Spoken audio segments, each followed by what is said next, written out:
पवित्र आसमानी पुस्तक मुसलमान नहीं समझे ज्ञान कुरान, पेज नंबर 84। शिशु कबीर परमेश्वर का नामांकन। क्योंकि कबीर परमेश्वर जी के मुंह बोले माता पिता नीरू और नीमा को, जो पहले हिंदू धर्म में थे, नीरू का नाम था गौरी शंकर और नीमा का नाम था सरस्वती।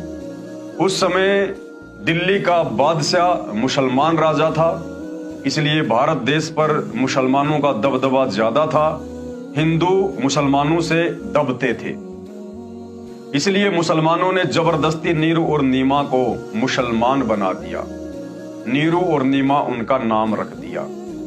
तो जब कबीर परमात्मा प्रकट हुए काशी में लहरदारा तालाब पर, कमल के विकसित फूल पर, और नीरू और नीमा जब उनको अपने घर पर लेकर आ गए, जब इस बात का पता मुसलमानों को चला, तो मुसलमान धर्म के काजी उनका नामांकन करने के लिए नीरू और नीमा की झोपड़ी पर आते हैं। पारक के अंक की वाणी नंबर 392 से 393। गरीब काजी गए कुरान ले, धर लड़के का नाम, अक्सर अक्सर मैं फूरा, धन्य कबीर बलि जाऊं मैं। काजी अपनी कुरान शरीफ को लेकर और नीरू और नीमा के बच्चे का, जो कि स्वयं परमात्मा उनके घर में आए हुए थे लीला करने के लिए, उनका नाम रखने के लिए आ गए 2 पैसे के लालच में। और कबीर परमेश्वर ने ऐसी लीला दिखाई, उस पूरी कुरान के अंदर जो भी पेज वो काजी खोले नाम रखने के लिए, पूरी कुरान के अंदर कबीर कबीर कबीर कबीर कबीर कबीर, परमात्मा ने यही दिखाया पूरी कुरान के अंदर। तो गरीबदास जी कहते हैं, मैं अपने ऐसे समर्थ कबीर परमात्मा के ऊपर बलि बलि जाऊं, कुर्बान हो जाऊं मैं। गरीब सकल कुरान कबीर है, हरफ लिखे जो लेख, काशी के काजी कहें गई दीन की टेक। पूरी कुरान में कबीर परमात्मा ने कबीर कबीर कबीर कबीर ही नाम लिखे हुए दिखा दिए। और वो काशी के काजी जो परमात्मा का नामांकन करने आए थे, कुरान को पटक कर कि भाई इस बच्चे में तो कोई प्रेत आत्मा है, क्योंकि वो परमात्मा की महिमा को क्या समझे नादान। और कहा कि इस बच्चे में कोई प्रेत आत्मा है, इन्होंने तो हमारी कुरान को भी भ्रष्ट कर दिया। वहीं कुरान को पटक के काजी भाग गए। सरलार्थ, नीरू तथा नीमा पहले हिंदू ब्राह्मण ब्राह्मणी थे, इस कारण लालचवश ब्राह्मण लड़के का नाम रखने आए। उसी समय काजी मुसलमान अपनी पुस्तक कुरान शरीफ को लेकर लड़के का नाम रखने के लिए आ गए। उस समय दिल्ली में मुगल बादशाहों का शासन था, जो पूरे भारतवर्ष पर शासन करते थे, जिस कारण हिंदू समाज मुसलमानों से दबता था। काजियों ने कहा, लड़के का नामकरण हम मुसलमान विधि से करेंगे, अब ये मुसलमान हो चुके हैं। ये कहकर काजियों में मुख्य काजी ने कुरान शरीफ पुस्तक को कहीं से खोला। उस पृष्ठ पर प्रथम पंक्ति में प्रथम नाम कबीरन लिखा था।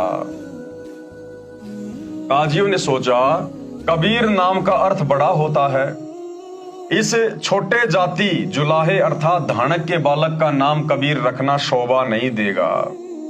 वो अपने स्वार्थ के लिए आए थे और कबीर नाम को इन्होंने बड़ा कहकर संबोधित कर रखा है। ये अरबी का शब्द बताया गुरुदेव ने, कबीर का मतलब बड़ा, और बड़ा तो है ही भाई, क्योंकि कबीर भगवान सबसे बड़ा है, इसलिए अर्थ भी उसका बड़ा ही है। तो मुसलमानों ने देखा कि ये कबीर नाम तो बड़े घरानों के बच्चों का नाम रखने योग्य है। अगर उनका नाम रखेंगे कबीर तो हमें ज्यादा दान दक्षिणा मिलेगी। और ये तो छोटी जाति का आम मुसलमान है, आम धानक है, इसके बच्चे का नाम यदि कबीर रखेंगे तो शोभा नहीं देता। लेकिन परमात्मा ने तो अपना नाम कबीर ही रखवाना था। ये तो उच्च घरानों के बच्चों के नाम रखने योग्य है। शिशु रूपधारी परमेश्वर काजियों के मन को, दोष को जानते थे। उन काजियों के मन में क्या दोष था, क्या लोभ लालच था, परमात्मा जानते थे। काजियों ने पुनः पवित्र कुरान शरीफ को नाम रखने के उद्देश्य से खोला। उन दोनों पृष्ठों पर कबीर कबीर कबीर अक्षर लिखे थे, अन्य लेख नहीं था। काजियों ने फिर कुरान शरीफ को खोला, उन पृष्ठों पर भी कबीर कबीर कबीर अक्षर ही लिखा था। काजियों ने पूरी कुरान का निरीक्षण किया तो उनके द्वारा लाई गई कुरान शरीफ में सारे अक्षर कबीर कबीर कबीर कबीर हो गए। काजी बोले, इस बालक ने कोई जादू मंत्र करके हमारी कुरान शरीफ को ही बदल डाला। तब कबीर परमेश्वर शिशु रूप में बोले, कबीर परमात्मा अल्लाह कबीर अल्लाह ताला जो लीला कर रहे थे शिशु रूप में।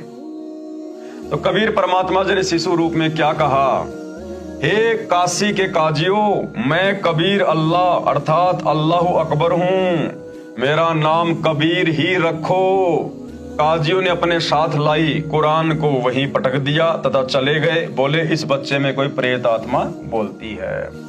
परमात्मा ने कहा, भैया इस कलयुग में मेरा कबीर नाम ही चलेगा, तुम चाहे कितनी कोशिश कर लो, मेरा कबीर नाम ही रहेगा।